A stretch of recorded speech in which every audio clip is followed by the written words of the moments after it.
Hi everyone. So today we gonna revise chapter number 7, sources of business finance, within 10 minutes. As exams are very near, so this really gonna help you. So let's revise chapter number 7. So chapter number 7 का name क्या है? Sources of business finance. So उससे पहले भी हम जानते हैं business finance क्या है. सो बेसिकली बिजनेस का मतलब क्या होता है? बिजनेस फाइनेंस को पढ़ते हैं पहले. बिजनेस माना जहां पे आप प्रोडक्शन करते हैं या प्रोक्योर करके गुड्स को आगे सेल आउट करते हैं so that we can earn profit. Right. Finance क्या होता है? देखो, बिजनेस एक्टिविटीज करने के लिए हमें पैसे की जरूरत है. That is basically finance. और वो फंड हम कहां से रेज करेंगे, इसी को ही हम पूरे इस चैप्टर में पढ़ने वाले हैं, जिसको हम कहते हैं sources of business finance. So like जैसे जो बिजनेस फाइनेंस है ना, बेसिकली लाइफ ब्लड है किसी भी ऑर्गेनाइजेशन के लिए. तो जैसे हमारी लाइफ के लिए ब्लड इंपॉर्टेंट है, वैसे ही हर एक बिजनेस के लिए फाइनेंस इंपॉर्टेंट है. So let's learn about the same. So basically business finance हमें चाहिए. तो हमें क्यों चाहिए? देखो, कोई भी, चाहे छोटा बिजनेस है चाहे कोई बड़ा बिजनेस है, फंड्स तो हर एक बिजनेस में चाहिए. सो बेसिकली हम इस चीज को कैटेगराइज करते हैं. तो सबसे पहले हम पढ़ते हैं कैटेगराइजेशन से पहले भी, जहां से क्वेश्चन आ सकता है बहुत quickly. Nature of business finance कहते हैं हर एक बिजनेस के लिए जरूरी है, necessary for all types. Number 2, it depends upon the size of business. देखो, अगर आपका बिजनेस बड़ा है तो आपको पैसा भी ज्यादा चाहिए. Right. Like we can compare Reliance with any simple retail shop. Reliance वालों को पैसा ज्यादा चाहिए सिंपल रिटेल शॉप के कंपैरिजन में. नेक्स्ट, अगर हम बात करते हैं, it includes all types of capital. मतलब हम फंड रेज कहां से कर सकते हैं? ऑनर फंड से करेंगे फंड रेज, या बोरोड फंड से? तो हम इसी के बारे में अभी आफ्टर 5 मिनट्स पढ़ेंगे. Next, it's fluctuating in nature. देखो, लाइक सीजनल भी हो सकता है. कभी हमें फंड ज्यादा चाहिए, कभी हमें फंड कम चाहिए. राइट. तो ये सब कुछ कुछ बेसिकली अगर हम बात करते हैं, ये सब नेचर था, फीचर्स था. यहां से भी ये क्वेश्चन आ सकता है. सो नेक्स्ट हम बात करते हैं बेसिकली कि हम लोगों को फाइनेंशियल नीड्स जो हमें चाहिए, बिजनेस चाहिए, पैसा जो चाहिए वो कितने किस पर्पस के लिए चाहिए. तो वो दो हैं, fixed capital requirements and working capital requirements. तो थोड़े थोड़े नोट्स आपको यहाँ पे जब आपको ये वीडियो मिलेगी तो आपको ये सारे नोट्स मिल जाएंगे. राइट. सो सबसे पहले अगर हम बात करते हैं फिक्स्ड कैपिटल रिक्वायरमेंट के लिए, अगर किसी भी बिजनेस को पैसा चाहिए तो हम उसको रिलेट कर सकते हैं, अगर उनको लैंड, बिल्डिंग, मशीनरी, इन चीजों के लिए पैसा चाहिए. वर्किंग कैपिटल माना डे टू डे के लिए, इन्वेंट्री के लिए, रॉ मटेरियल के लिए अगर फंड चाहिए तो उसको हम वर्किंग कैपिटल से कैटेगराइज करते हैं.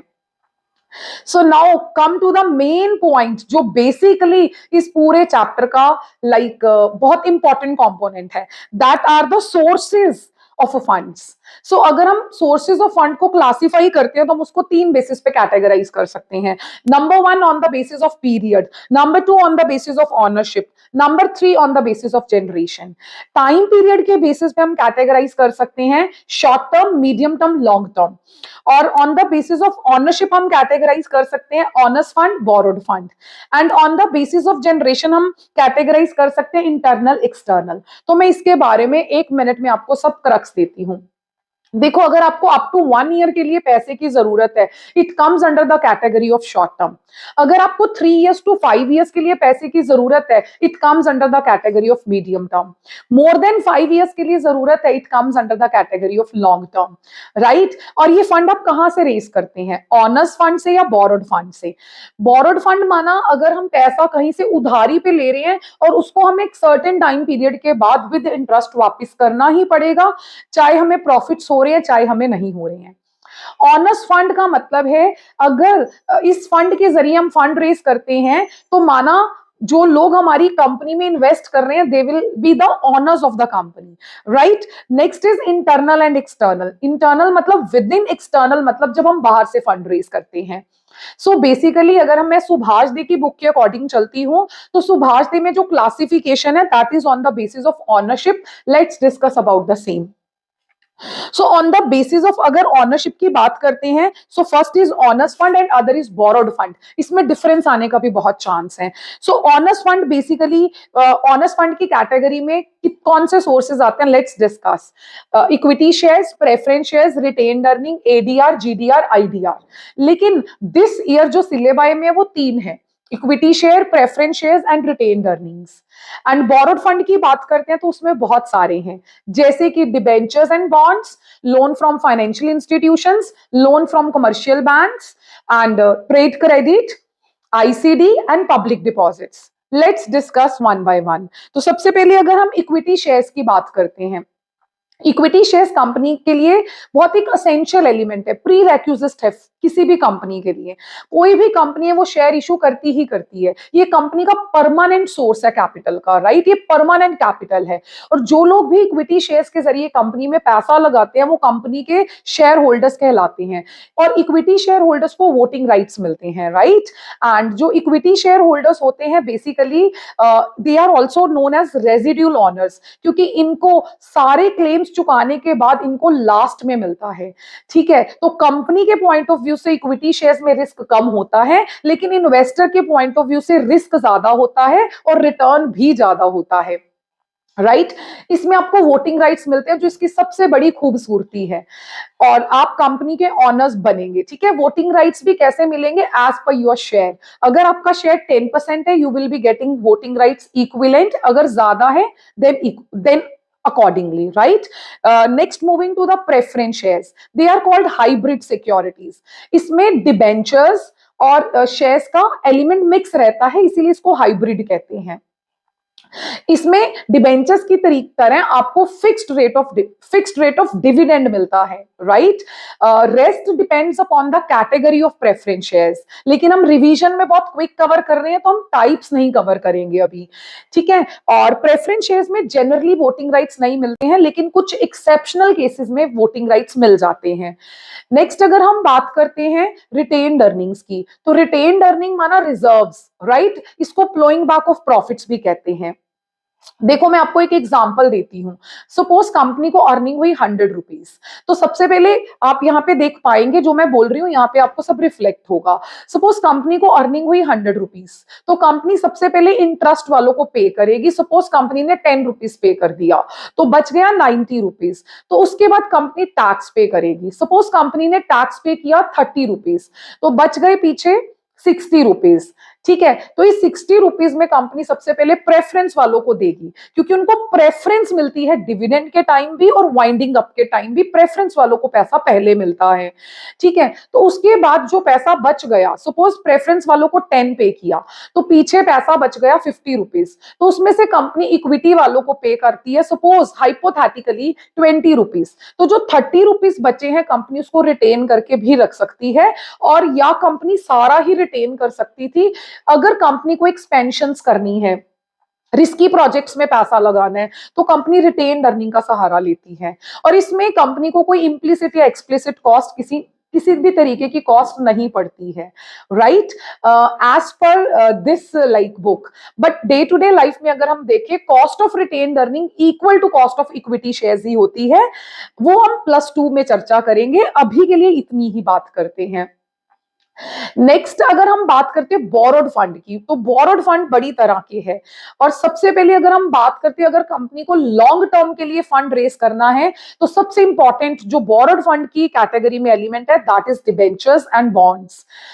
सो डिबेंचर्स भी कई तरह के होते हैं, तो डिबेंचर्स के मैं कीवर्ड्स बताने लगी हूं। ये एक तरीके की एक्नॉलेजमेंट है, जब कंपनी पैसा उधारी पे लेती है, राइट, बोरो करती है, और कंपनी प्रॉमिस करती है कि एक सर्टेन टाइम पीरियड के बाद, से 5 इयर्स के बाद हम आपको इंटरेस्ट के साथ वापस कर देंगे आपका पैसा, तो that is basically debenture. Debenture और बॉन्ड्स का भी अगर हम कंपेयर करते हैं, तो बॉन्ड्स कम रिस्की होते हैं एज कंपेयर टू डिबेंचर्स। और बॉन्ड्स के केस में हम एक वर्ड ये भी यूज करते हैं, जीरो कूपन बॉन्ड्स, मतलब जो कंपनी है उसको इशू करती है डिस्काउंट पे और रिडीम होते हैं पार पे।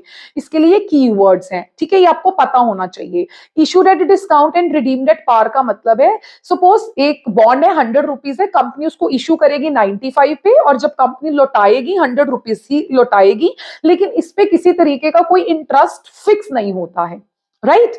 नेक्स्ट, अगर हम बात करते हैं, ये सबसे अच्छा सोर्स है लॉन्ग टर्म के लिए। Next is loan from financial institutions, very important. ये भी लॉन्ग टर्म सोर्स है। अगर कंपनी को लॉन्ग टर्म के लिए फंड रेज करना है तो हमारी सेंट्रल गवर्नमेंट, स्टेट गवर्नमेंट बहुत सारी इंस्टीट्यूशंस को एस्टेब्लिश कर रही है, बढ़ावा दे रही है। एक एग्जांपल है आईडीबीआई, आईसीआईसी। जब आपको लॉन्ग टर्म के लिए फंड रेज करना है तो आप लोन फ्रॉम फाइनेंशियल इंस्टीट्यूशन से भी ले सकते हैं, राइट। अगर आपको बिजनेस एक्सपांड करना है, कहीं से आपको लोन नहीं मिल रहा है, तो अगर आपकी क्रेडिट वर्दीनेस अच्छी है, लोन कहीं से नहीं मिल रहा है, माना आप फंड कहीं और से रेज नहीं कर पा रहे हैं किसी और सोर्स से, राइट। क्योंकि कभी कभी इकोनॉमी में कोई like boom, recession, depression, economy में भी कुछ कुछ सिचुएशंस चल रही होती हैं, उसके अकॉर्डिंग मैंने बात करी, ठीक है। तो आप फाइनेंशियल इंस्टीट्यूशन से लॉन्ग टर्म के लिए लोन ले सकते हैं, लेकिन इसकी भी कुछ लिमिटेशंस हैं। जैसे कि अगर हम यहाँ से लोन लेते हैं तो ये अपने लाइक एक रिप्रेजेंटेटिव को अपॉइंट कर देते हैं कंपनी में कि ये जो हम इन्होंने हमसे फंड रेस किया है कंपनी ने, बेसिकली फाइनेंशियल इंस्टीट्यूशन से, वो उसको कहाँ पे लगा रहे हैं, कहीं गलत जगह तो नहीं लगा रहे हैं, तो वो थोड़ी नजर रखते हैं, ठीक है। तो ये बहुत अच्छा सोर्स है। Next is loan from commercial banks. ये शॉर्ट टर्म और मीडियम टर्म का बहुत अच्छा सोर्स है। जनरली शॉर्ट और मीडियम टर्म के लिए कंपनी यहां से फंड रेज करती है, बट अभी के टाइम पे लॉन्ग टर्म के लिए भी फंड रेज हम कर सकते हैं यहां से, ठीक है। और जैसे ओडी की फैसिलिटी, ओडी माना overdraft, cash credit, LOC, letter of credit, बहुत सारी सर्विसेज जो कमर्शियल बैंक्स हैं देते हैं। किसको देते हैं? कंपनीज को देते हैं, और उनको लोन भी देते हैं ताकि कंपनीज अपना काम अच्छे तरीके से कर सकें। देखो फाइनेंस के कारण, मतलब फाइनेंस अगर मिल जाता है तो काम इजीली हो जाते हैं, प्रोडक्शन कैपेसिटी भी एक्सपैंड हो जाती है, राइट, एंड वर्किंग कैपिटल का अरेंज भी हो जाता है। नेक्स्ट अगर हम बात करते हैं ट्रेड क्रेडिट, ये शॉर्ट टर्म सोर्स है, राइट। जो ये ट्रेड क्रेडिट है, जब एक सप्लायर, मतलब अगर आप अपने सप्लायर से, ठीक है, आपको कोई सप्लाईज चाहिए थी, रॉ मटेरियल, इन्वेंट्री, कोई भी अगर आपको फिनिश्ड गुड या रॉ मटेरियल का स्टॉक चाहिए था, आप अपने सप्लायर को कह सकते हैं I will pay you after some time. ये शॉर्ट टर्म सोर्स है। तो ठीक है, अगर आपकी क्रेडिट वर्दीनेस अच्छी है तो आपको इजीली माल उधारी पे मिल जाएगा। ये डोमेस्टिक लैंग्वेज मैंने यूज करी। सपोज मैं मैगी बनाती हूँ, राइट, मैं मैगी के मैन्युफैक्चरर हूं, एक एग्जांपल देते हैं। तो अगर मैं अपने सप्लायर से मैदा उठाती हूं बिना इमीडिएट पेमेंट किए, तो इवन ये एक अच्छा सोर्स है जहां से मैं फंड रेज कर सकती हूं, that is trade credit. Next is, अगर मैं बात करती हूँ, next is ICD, inter corporate deposits.